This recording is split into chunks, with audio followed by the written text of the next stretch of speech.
I was knocking on the doorstep of diabetes, and I had gotten to a point where I was buried in self-loathing of, you're not going to get out of this, you're going to get diabetes, you're going to end up like your dad.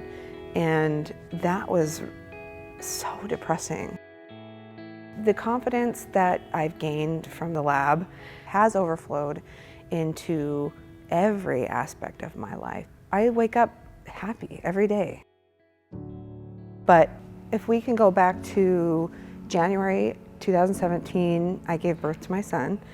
And during that pregnancy, I gained about 50 pounds. And it wasn't long after that, I found out my father was dying of complications due to diabetes.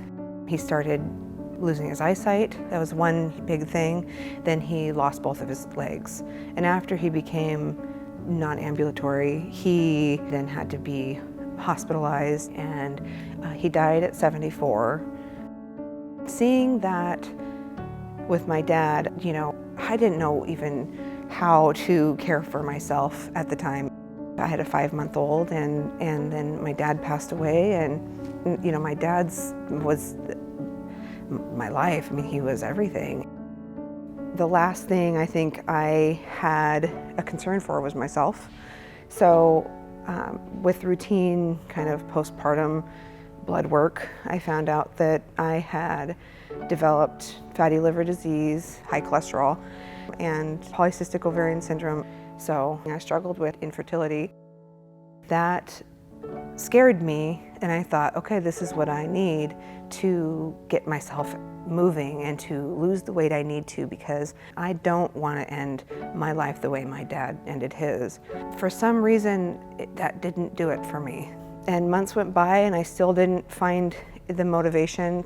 I just thought, my dad was 50 when he developed diabetes, and I am on the verge of getting it at 30. You know, is this just what I'm predisposed to get?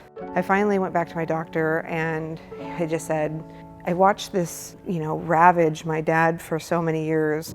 Why is that not scaring me? And he said that I was functioning out of fear and not out of love.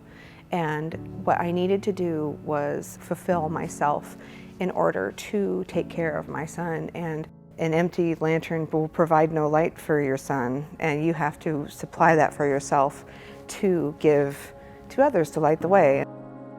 That really shook me. I think just that saying really made me feel again for myself, because I thought, you're right, I do need to take care of myself, and I do need to take care of me for my son. I think it was the next day that I had come into the lab, and I met with Luke and just was honest with myself out loud, and I said, I have a hard time creating a routine. I have problems with eating.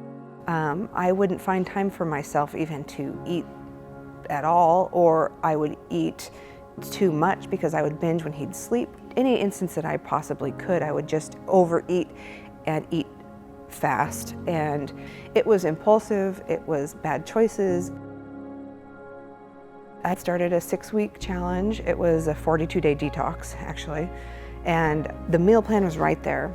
You had your grocery list, you had the recipes, everything was just there, and it was easy. It changed everything. All my blood work started to change. I think I dropped 17 or 18 pounds that challenge in those 42 days, and I was hooked.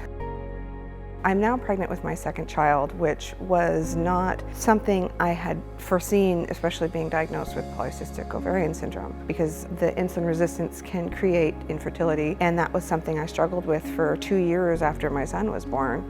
And then one day I woke up and I said, man, I feel sick today. And my husband went to work, and I had this backup pregnancy test in the closet, and I took it, and it was immediately positive. I 100% credit, you know, being here and being active. That put me in this Goldilocks zone where I was able to get pregnant again, because I had shed weight, I had shed the insulin resistance, I had shed the infertility, and it happened. The thing that I love the most about being here is that it is an evolution of yourself. Before I couldn't do one push-up, but now I was doing one push-up. And then I'd say, okay, the next time we do push-ups, I'm going to try to do a couple more and then work on my form. And then it turned into 10 and then it turned into 20. I've even been able to do a 300-pound deadlift. I never thought that I'd get there. I thought that day I would maybe max at 265. Everybody was standing there saying, you can do it, you can do it. I just lifted the bar and it was easy and I could do it again. The lab motivates me to want to do better every single day in everything I do. Beyond the fitness routines and having everything laid out for you, it really is a family. I kind of have a group of people that I work out with at the same time every day, and we've got to know each other outside of here, which is it's so nice. It really is so much more than a gym.